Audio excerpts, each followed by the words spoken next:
الحمدللہ رب العالمین والصلاة والسلام علی سید الانبیاء والمرسلین وعلی آلہ واصحابہ اجمعین.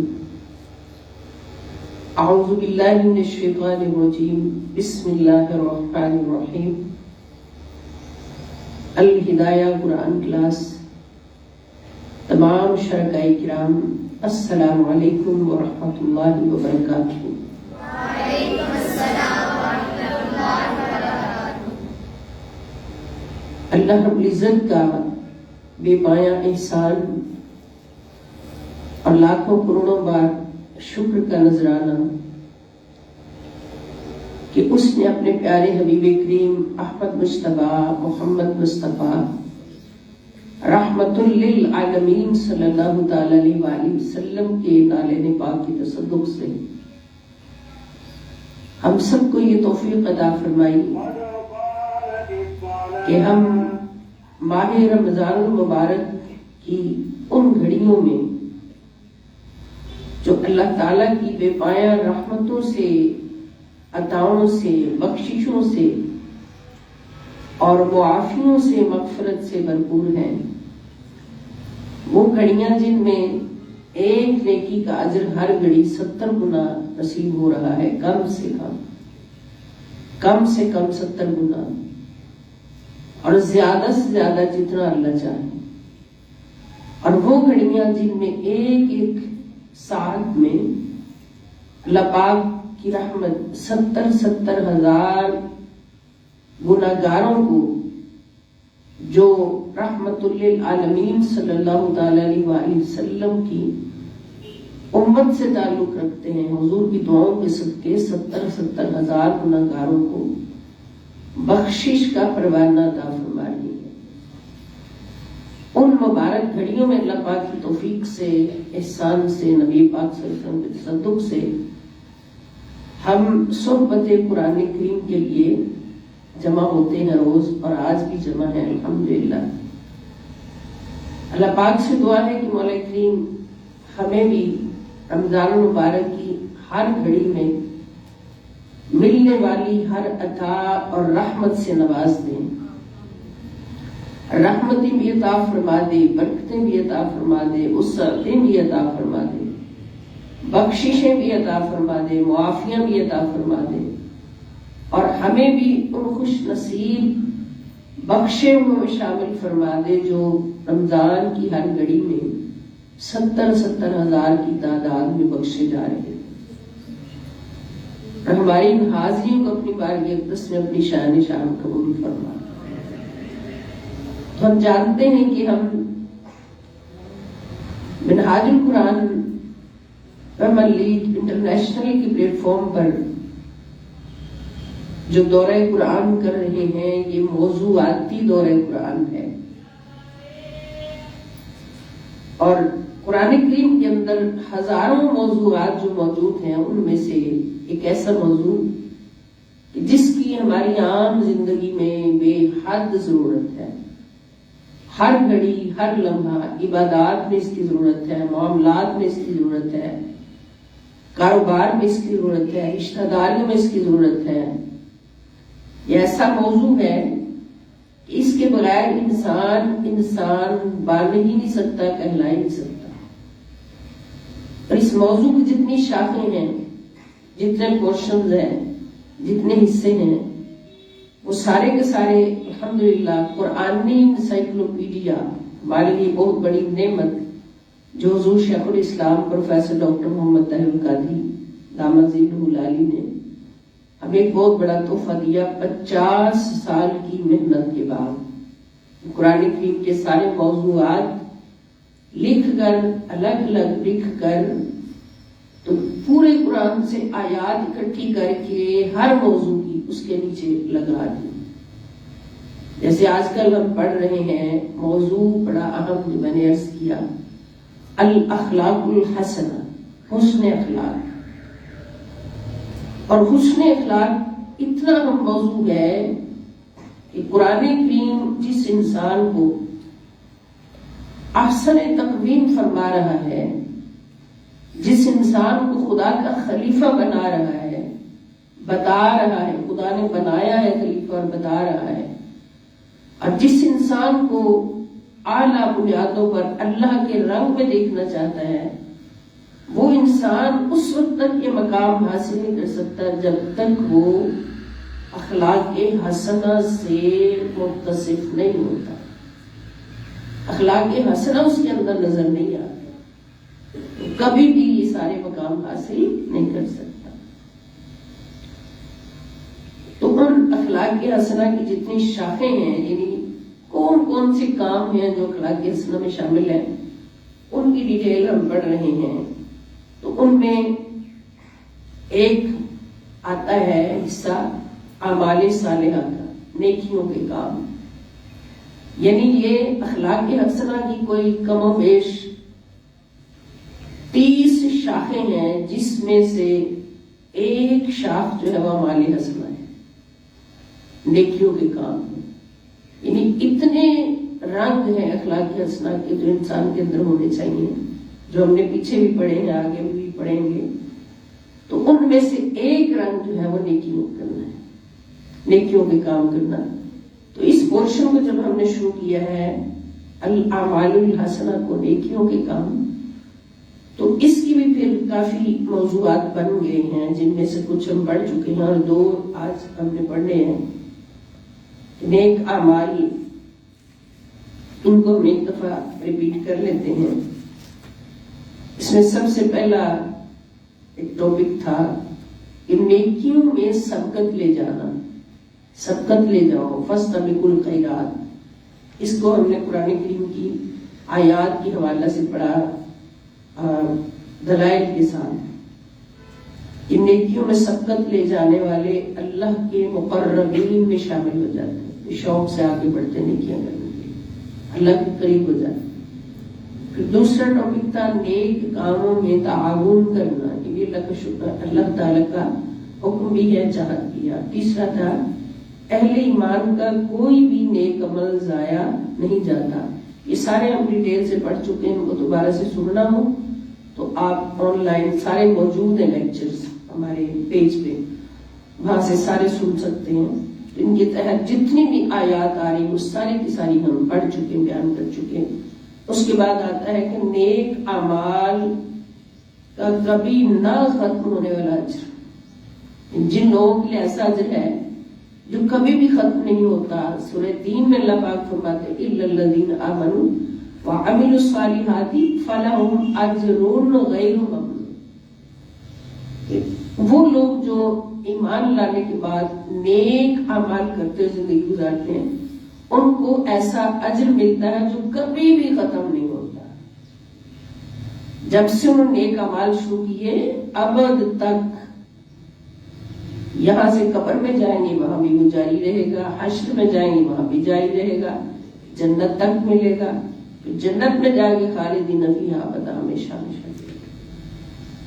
تو نیک اعمال کا اجر کبھی ختم نہیں ہوتا۔ اس کے بعد اگلا موضوع، ہر شخص اپنے ہی اعمال کے صلے کا حقدار ہے، یعنی جو نیکی کرتا ہے اس کا صلہ اسی کو ملتا ہے۔ کوئی یہ نہیں کہہ سکتا کہ میرے والد صاحب بہت نیک تھے، ان کی نیکیوں کا صلہ خود ہی ہمیں بھی مل جائے گا، یا والد کہیں اولاد بہت نیک ہے، اس کی نیکیوں کا صلہ صدقہ جاریہ تو ہوتی ہے نیک اولاد، لیکن جو نیکیاں جس شخص نے کی ہیں وہی اس کا صلہ پاتا ہے۔ اس کے بعد اگلا ہے نیکی کا کام اعلانیہ اور پوشیدہ دونوں طرح کیا جا سکتا ہے۔ اس میں ہم نے کیا پڑھا تھا، اعلانیہ صرف اس نیت سے ہو، یعنی ظاہر کرنا کہ میں یہ نیکی کر رہا ہوں، مثلا پیسے زکوٰۃ دے رہا ہوں، صدقات دے رہا ہوں، یا کوئی اور نیکی، اس لیے ظاہر کرنا ہے تاکہ دوسروں کو ترغیب ملے، ریاکاری کے لیے نہ ہو، دکھلاوے کے لیے نہ ہو۔ اور اس کے بعد اگلا ٹاپک تھا اللہ تعالیٰ کے ہاں نیکی کا اجر کم سے کم 10 گنا ہے، یعنی جتنے ہم نیکی کرتے ہیں کم سے کم اسی وقت جو ہمیں اجر مل جاتا ہے وہ 10 گنا ہے، اور زیادہ سے زیادہ تو اللہ تعالیٰ فرماتے ہیں بے حساب اللہ دینے والا ہے۔ اور پھر اس سے اگلا ٹاپک تھا اللہ تعالیٰ بے حد و حساب اجر سے نوازتا ہے، واللہ یضاعف لمن یشاء اور اس کے بعد واللہ یرزق من یشاء بغیر حساب، یعنی حساب ہی کوئی نہیں، بغیر حساب کے نوازتا ہے۔ اور اس کے بعد اگلا ہے جو آج ہم نے پڑھنا ہے، یہ ہے نیک اعمال، الاعمال الصالحۃ علاج الخوف والحزن، نیک اعمال خوف اور غم سے چھٹکارے کا باعث ہے۔ اتنا موضوع، یعنی آپ دیکھیں کہ کوئی کم و بیش 30 موضوعات ہیں حسن اخلاق، اتنی باتیں ہوں گی تو حسن اخلاق پورا ہوگا، اور اس میں سے ایک حصہ ہے نیک اعمال، اور نیک اعمال کے تحت پھر 10 موضوع آ رہے ہیں الگ الگ، اتنی وضاحت حضور شیخ الاسلام نے وضاحت کے ساتھ ہر موضوع کو بیان فرمایا، اور ہر موضوع کے تحت آیات قرآنی ساری اکٹھی کر کے جمع کر دی۔ تو آج کا ہمارا موضوع نیک اعمال خوف اور غم سے چھٹکارے کا باعث ہیں۔ معنی سمجھ گئے ہوں گے کہ جب کوئی نیک کام کرتا ہے، کوئی نیکی کرتا ہے، اس کو کوئی غم لاحق ہے پہلے سے یا کوئی خوف ہے اس کے دل میں، تو نیکی کرنے کا یہ فائدہ ہوگا کہ اس کا وہ خوف بھی ختم ہو جائے گا، اس کا غم بھی ملیا بیٹھ ہو جائے گا۔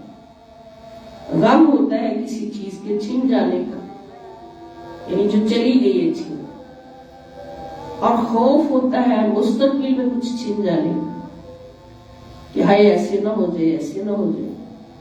اب جو چیز چلی گئی وہ بھی اللہ کے لیے، انا للہ و انا الیہ راجعون۔ کل ابھی ہم نے پڑھا کہ اللہ کے بندے وہ ہیں کہ جب بھی ان پر کوئی مشکل آتی ہے، کوئی چیز چھن جاتی ہے، کوئی نقصان خدا نخواستہ ہو جاتا ہے، کوئی آزمائش آ جاتی ہے، تو ان کی زبان سے یہ نکلتا ہے، قالو، ان کی زبان سے یہ نکلتا ہے انا للہ و انا الیہ راجعون۔ اب فرض کریں کہ غم جا رہا دل سے یا خوف نہیں جا رہا دل سے، تو دل کے غم اور خوف کا علاج جو اللہ پاک نے قرآن سے دیا ہے وہ کیا ہے؟ نیکیوں کا۔ کوئی نہ کوئی نیک کام شروع کر دو، نیکیوں میں سبقت لے جاؤ، تو وہ غم بھی ختم ہو جائے گا اور خوف بھی دل سے ختم ہو جائے گا، کیونکہ جب بندہ نیکیاں کرتا ہے تو اس کو اجر ملنا شروع ہوتا ہے، تو اس اجر میں اللہ تعالیٰ کا قرب بھی ملتا ہے۔ جب بندہ نیکیاں کرتا ہے تو اس کو اللہ رب العزت کا قرب بھی ملتا ہے، جیسے پیچھے ہم نے پڑھا ہے کہ نیک کام میں سبقت لے جانے والوں کو اللہ تعالیٰ کا قرب نصیب ہوتا ہے، مقربین میں شامل ہو جاتا ہے۔ تو جس کو اللہ رب العزت کا قرب مل گیا، پھر اس کے پاس غم کیسا اور خوف کیسا؟ جس کو مالک مل گیا، جس کو محبوب بھی مل گیا، جس کو سب کچھ مل گیا، اللہ مل گیا، سب کچھ مل گیا، تو پھر غم کیسا اور خوف کیسا؟ ابھی ہم یہاں بیٹھے ہیں پاکستان میں، ابھی ہم مکہ شریف کی فضاؤں میں چلے جائیں انشاءاللہ، یا گنبد خضرا شریف کے سائے میں جا کے بیٹھ جائیں، تو خدا کی قسم یہاں سے ہم سوچ کے جاتے ہیں کہ یہ دعائیں کرنی ہے، وہاں پہنچ کر ساری دعائیں بھول جاتی ہیں۔ پھر بعض دفعہ بندہ پریشان ہوتا ہے، میری دعائیں کہاں گئی جو میں جمع کر کے لائی تھی، وہ میرے دکھ کہاں گئے؟ دعائیں کیا ہوتی ہیں؟ دکھ ہوتے ہیں نا، ہماری پریشانیاں ہوتی ہیں، کوئی خوف ہوتے ہیں، کوئی آسے مرادیں ہوتی ہیں، وہاں جا کے ہم سوچتے رہ جاتے ہیں کہ ہمارے دکھ کہاں گئے، ہماری پریشانیاں کہاں گئی، ہماری وہ دعائیں کہاں گئی۔ پھر جب سر جھکا کے رابطہ ادھر ہوتا ہے تو پتہ چلتا ہے کہ سب کچھ تو مل گیا ہے، اب دکھ اور فکریں کیسی، پریشانی ہے، سب کچھ تو مل گیا ہے، کعبے والا بھی مدینے والا بھی۔ تو جب محبوب پاس ہو تو پھر کوئی دکھ نہیں ہوتا۔ حقیقت یہ ہے کہ محبوب کو پاس رکھنے کے لیے، بلکہ محبوب کے پاس رہنے کے لیے پھر شرط ہے کہ گناہوں سے پاک ہونا پڑے گا اور نیکیاں ہی نیکیاں کرنا پڑے گا، نیک ہونا پڑے گا،